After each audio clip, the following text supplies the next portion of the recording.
Halo semuanya, selamat datang di sesi bedah materi kita kali ini. Coba bayangkan Anda adalah seorang perencana tata kota, lalu tiba-tiba infrastruktur paling mendasar yang menopang kehidupan ratusan ribu warga kota di depan Anda itu runtuh seketika. Nah, hari ini kita bakal pakai topi pakar tata kota untuk membedah sebuah laporan yang sangat mendesak mengenai krisis sampah Cimahi. Ini bukan cuma soal pemandangan nggak sedap atau tumpukan bau di sudut jalan loh. Ini adalah sebuah krisis sistemik yang benar-benar bisa melumpuhkan sebuah kota. Yuk, langsung saja kita mulai diagnosis perkotaan kita. Untuk membereskan manajemen lingkungan yang rumit ini, kita butuh pendekatan yang terstruktur ya. Jadi, agenda kita hari ini, pertama, pengarahan darurat. Kedua, kita gali akar penyebabnya. Ketiga, kita lihat dampaknya ke masyarakat. Keempat, evaluasi kebijakan yang ada. Dan terakhir, resep ahlinya. Bagian 1, pengarahan darurat. Ini serius teman-teman. Sebagai pakar tata kota, saya harus bilang kalau kita sedang berhadapan dengan ancaman kolapsnya infrastruktur secara parah. 550. Itu bukan sekedar angka acak. Berdasarkan data tahun 2023, Cimahi itu memproduksi sekitar 500-600 ton sampah setiap harinya. Coba bayangkan, itu beratnya sama kayak ratusan gajah dewasa yang tiba-tiba membanjiri jalanan kota setiap 24 jam. Gila kan? Makanya, nggak heran kalau beban seberat ini memaksa pemerintah setempat sampai harus resmi menetapkan status darurat sampah di bulan Oktober 2024 kemarin. Nah, hal yang paling menarik sekaligus bikin pusing adalah komposisinya. Fakta mengejutkannya begini, 60% dari total sampah rumah tangga itu masih tercampur aduk. Dari kacamata tata kota, ini benar-benar hambatan masif loh. Tanpa ada pemilahan sejak dari rumah, proses daur ulang itu jadi super mahal dan nggak efisien. Buktinya, angka daur ulang kita mentok di angka 20-25% aja. Dan di titik inilah sistem perkotaan kita benar-benar menemui jalan buntu yang fatal. Kenapa? Selama ini Cimahi itu sangat bergantung pada TPA Burangkeng di Bekasi. Ngirim sekitar 70% sampahnya ke sana.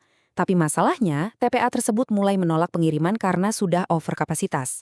Di saat yang bersamaan, TPA lokal seperti Cicukang itu kapasitasnya udah nyentuh angka 90%. Secara logika tata kota, suatu kota itu nggak akan pernah bisa berfungsi kalau urat nadi utamanya, yaitu jalur pembuangan akhirnya, benar-benar tersumbat total. Masuk ke bagian 2, akar penyebab. Mari kita diagnosis sebenarnya penyakit mendasar apa sih yang memicu keadaan darurat ini. Kalau kita telusuri, ada 4 penyebab utama yang bikin fasilitas kota kita kewalahan. Pertama, populasi di wilayah perkotaan ini kan tumbuhnya cepet banget ya. Otomatis volume sampah harian langsung melonjak drastis. Kedua, dan ini yang kerasa banget sejak kita melewati masa pandemi kemarin, ada kenaikan sampai 20-30% pada penggunaan plastik sekali pakai. Ketiga, kita tuh masih terlalu bergantung sama metode pembuangan terbuka alias open dumping yang sebenarnya udah usang banget. Dan yang keempat, jujur saja, kesadaran publik untuk memilah sampah itu masih sangat rendah. Jadi, gaya hidup kita yang serba instan dan pengen praktis ini benar-benar berbenturan langsung dengan fasilitas pengolahan lokal yang super terbatas. Lanjut ke bagian 3, dampak bagi masyarakat. Kegagalan infrastruktur ini nggak cuma diam di tempat penampungan, tapi langsung menyerang warga dan ekosistem kota. Krisis ini menghantam 3 pilar utama kehidupan kota. Dari segi lingkungan, sampah organik yang menumpuk dan membusuk itu menghasilkan gas metana yang kita tahu persis memicu pemanasan global. Belum lagi tumpukan fisiknya yang nyumbat drainase dan bikin banjir parah waktu musim hujan datang. Pilar kedua, krisis kesehatan. Lingkungan yang kotor dan lembab itu bagaikan surga buat lalat dan bakteri penyebab penyakit. Resiko warga terkena diare atau infeksi kulit jadi naik tajam. Dan puncaknya pilar ketiga, yaitu keresahan sosial.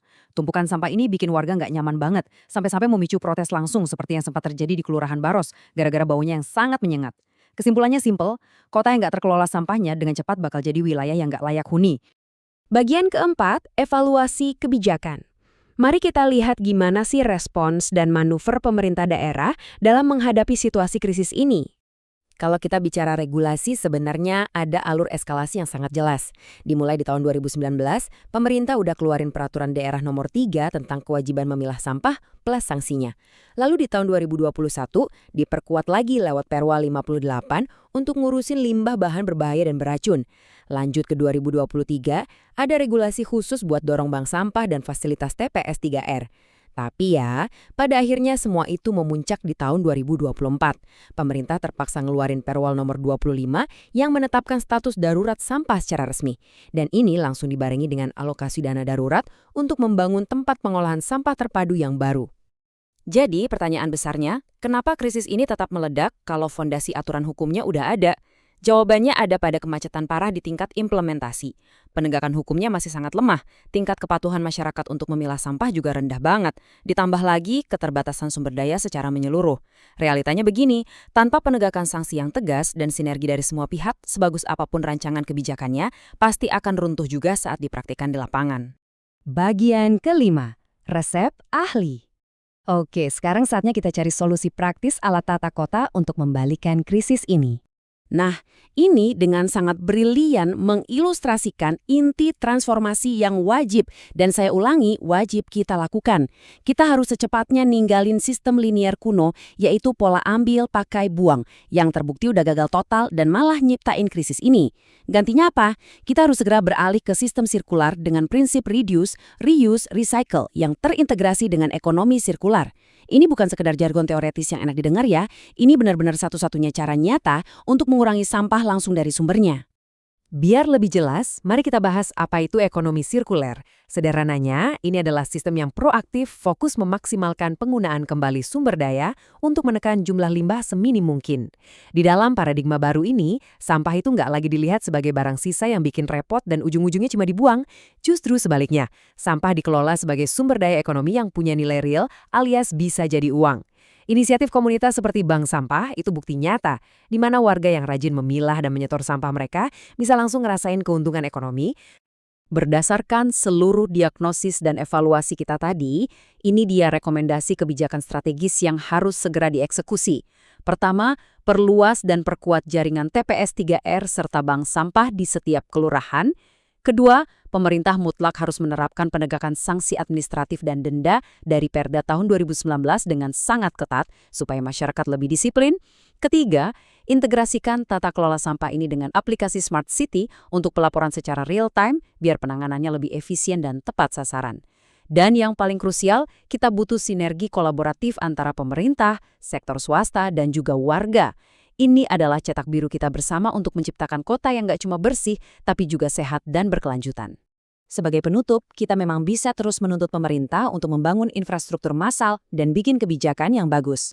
Tapi ingat, manajemen lingkungan yang sejati itu nggak bermula dari meja birokrasi teman-teman. Tata kota yang baik itu berawal tepat dari dapur rumah Anda sendiri.